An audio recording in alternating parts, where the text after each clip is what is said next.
गढ़चिरौली जिले के Wagholi rail depot से लंबे समय से चल रही अवैध रेत, मिट्टी और मुरुम की तस्करी पर आखिरकार चामुंडशी उपविभागीय अधिकारी कार्यालय ने बड़ी कार्रवाई की है। सूचना के आधार पर की गई इस कार्रवाई में रेत से भरे 3 ट्रैक्टर और तस्करी में इस्तेमाल की जा रही एक स्कॉर्पियो जब्त की गई, जबकि डिपो मालिक का एक हाईवा भी अवैध मुरुम और मिट्टी ढोते हुए पकड़ा गया। सभी जब्त वाहन तहसील कार्यालय चामुंडशी में जमा कराए गए। स्थानीय लोगों का आरोप है कि शासकीय रेत डिपो होने के बावजूद यहां से खुलेआम अवैध तस्करी हो रही थी और आम नागरिकों को निर्माण कार्य के लिए रेत नहीं मिल पा रही थी। इस कार्रवाई से बड़े रेत माफिया रैकेट के खुलासे की उम्मीद जताई जा रही है। वहीं नागरिकों ने दोषियों पर सख्त कार्रवाई और डिपो पर नियमित शासकीय कर्मचारियों की नियुक्ति की मांग की है। गढ़चिरौली से संवाददाता हस्ते भगत की रिपोर्ट, नागपूर समय के लिए। मागील वर्षीपासून वाघोली येथे शासकीय डेपो रेती डेपो म्हणून का त्या इथं उपलब्ध झालेला सुरू करण्यात आला आहे, पण तो शासकीय डेपो नसून तो ठेकेदाराचा डेपो या आम्हाला असा गावकऱ्यांना कळत आहे।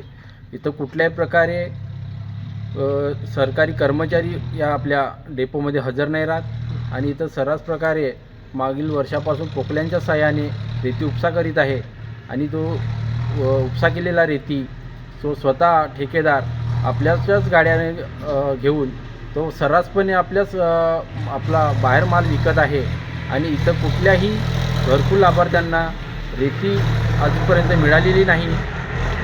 आणि आता जो सुरू केला या सत्रात तर त्याने आपल्या मनमर्जीपणाने मुरुमाचा उपसा करून त्याने जे महसूल विभागाने हायवा त्याने जप्त केला त्याच्यावर ताबडतोब कारवाई करण्यात यावी आणि समोर जे आता उत्खनन सुरू आहे त्या कोणत्याही प्रकारच्या कोणत्याही ट्रॅक्टरला GPS वापर न करता त्याच्यावर सर्रासपणे सुरू आहे आणि जो माल जो त्या डेपोला येत आहे तो माल दिवसभरात जमा होतो आणि रात्रीला माल पूर्णपणे स्वतः तो ठेकेदार घेऊन जात आहे। तर याचा हा डेपो शासकीय आहे का ठेकेदार आहे हे अजूनपर्यंत कळत नाही आहे। तरी याच्यावर चौकशी करून ताबडतोब हा घाट बंद करण्यात यावे।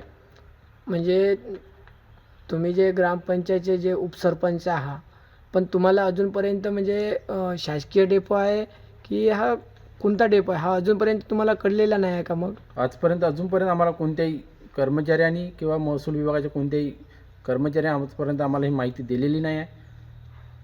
शासकीय डेपो फक्त सांगण्यात आलेला आहे, पण याच्यात शासकीय वापर कुठल्याही प्रकारचा होत नाही। या डेपोमध्ये फक्त सर्रासपणे मनमानी कारभार आपला ठेकेदार करत आहे। म्हणजे तिथे कर्मचारी कुणीच राहत नाही का? मग दिवसभरात आजपर्यंत एकही कर्मचारी तिथं आम्हाला अजूनपर्यंत दिसून ते नाहीच आला, पण कधी चौकशीसुद्धा नाही झाली आहे।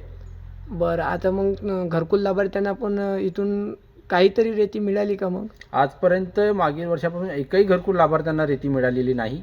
हे सर्रासपणे तर ठेकेदार आपल्याच मर्जीने स्वतःचाच फायदा करत आहे। हो का? आणि मग आता सरकारकडे तुम्ही काय विनंती करणार? मग सरकारकडे का आपला जो महसूल आपला कोट्यवधी रुपयाचा महसूल याच्यातून बुडालेला आहे, तरी ताबडतोब याची चौकशी करून हा घाट बंद करण्यात यावे ही आमची मागणी आहे।